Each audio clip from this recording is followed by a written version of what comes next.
Assalamualaikum warahmatullahi wabarakatuh. Jumpa lagi dengan saya, Ade Fahrul.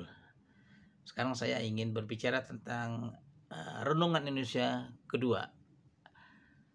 Pada kali ini saya akan mengulas bagaimana indahnya Indonesia dengan luasnya, dengan pulau-pulaunya, dengan nyur melambainya. Di atas ada minyak kelapa, minyak sawit, minyak matahari, minyak pohon jarak, semuanya minyak-minyak ya. Di bawah juga ada minyak. Minyak apa? Minyak tanah, solar, bensin, aftur dan sebagainya. Jadi Indonesia itu di atas minyak, di bawah minyak, kaya sekali. Tetapi di sisi kekayaan kita tentunya banyak konflik juga ya. Nah, oleh karena itu saya akan eh, lebih fokus lagi kepada nilai-nilai keagamaan. Kita sekarang ini sering dengar ya, politik identitas. Apa sih politik identitas ya? Jadi saya akan jelaskan sedikit aja di waktu yang sempit ini politik identitas. Di Indonesia ada 6 agama ya. Islam di Indonesia ada agama-agama yang sangat menghiasi Indonesia. Ada Islam, ada Kristen, Protestan, Hindu, Buddha, Konghucu. Ada 6 kurang lebih ya. Padahal agama-agama di Indonesia lebih dari 6. Nah, kalau kita bandingkan dengan negara lain, di India misalnya, mungkin secara mayoritas agamanya cuma berapa? Hindu, Islam mungkin ya, ada juga Kristen. Kalau kita lihat di Malaysia, ada Islam diwakili oleh Bumi Putra kalau sana, kemudian India, kemudian Cina. Kalau kita lihat Brunei cuma satu agama, Islam mayoritas. Kalau kita Singapura, Kristen. Kalau kita lihat Timur Tengah, Muslim, atau ada juga agama Kristen yang tidak terlalu banyak jumlahnya. Kita lihat di Thailand hanya 2 saya mayoritas ya, ada Islam dan juga ada Buddha.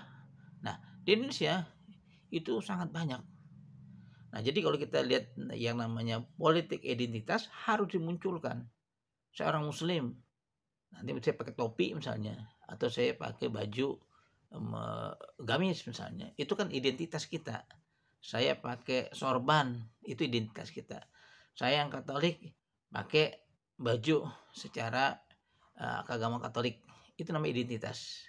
Begitu juga dalam hal memilih seseorang misalnya. Saya tinggal di Bali, kemudian saya mencalonkan diri saya apa gubernur, bupati, wali kota. Itu ada pemilihan langsung ya. Tentunya yang beragama sama akan memilih agama yang sama juga.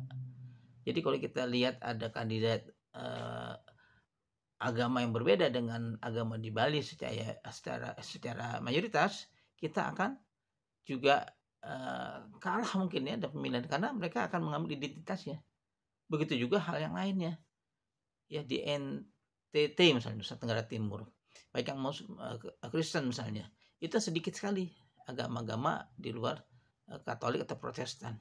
Itu gunakan aja identitas mereka, ada salibnya, kemudian dengan pakaiannya, mungkin kebiasaannya, nggak apa-apa juga ya.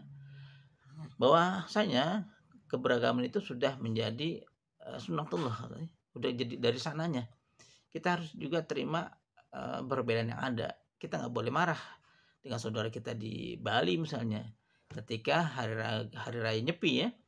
Sepengetahuan saya, mungkin bisa dikoreksi kalau salah, jangankan untuk keluar, untuk makan, menyalakan api lampu di rumah listrik ya, itu tidak boleh.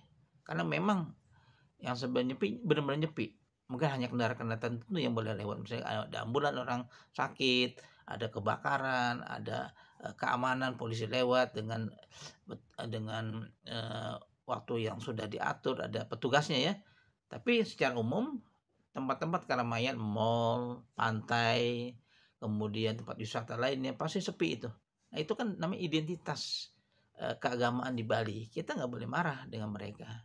Begitu juga saya pernah ke Papua waktu itu. Saya ke Papua, ternyata hari Ahad itu, hari Minggu, mereka siap-siap dari pagi untuk ke gereja beribadah. Ada yang jatuh pagi, ada yang siang dan sore. Yang menurut pengamatan saya waktu saat itu di Tolikara ya, di Wamena, itu toko-toko siapapun yang menjual itu tutup dari pagi sampai sore. Ya itu kan kita harus terima. Begitu juga ketika orang muslim, ya. Dia berpuasa 30 hari dari mulai subuh sampai maghrib, nggak ada orang makan bebas. Nah, itu kan identitas muslim ya, nggak apa-apa kita jaga. Jadi kalau orang muslim itu 30 hari dalam sebulan, dalam setahun, yang Kristen, Protestannya yang saya pahami itu satu hari Ahad libur dia, tidak boleh ada aktivitas. Berarti kalau kita lihat satu tahun itu ada 52 kali libur hari Ahad atau hari Minggu. Maka 52 kali mereka tidak beraktivitas seperti umumnya.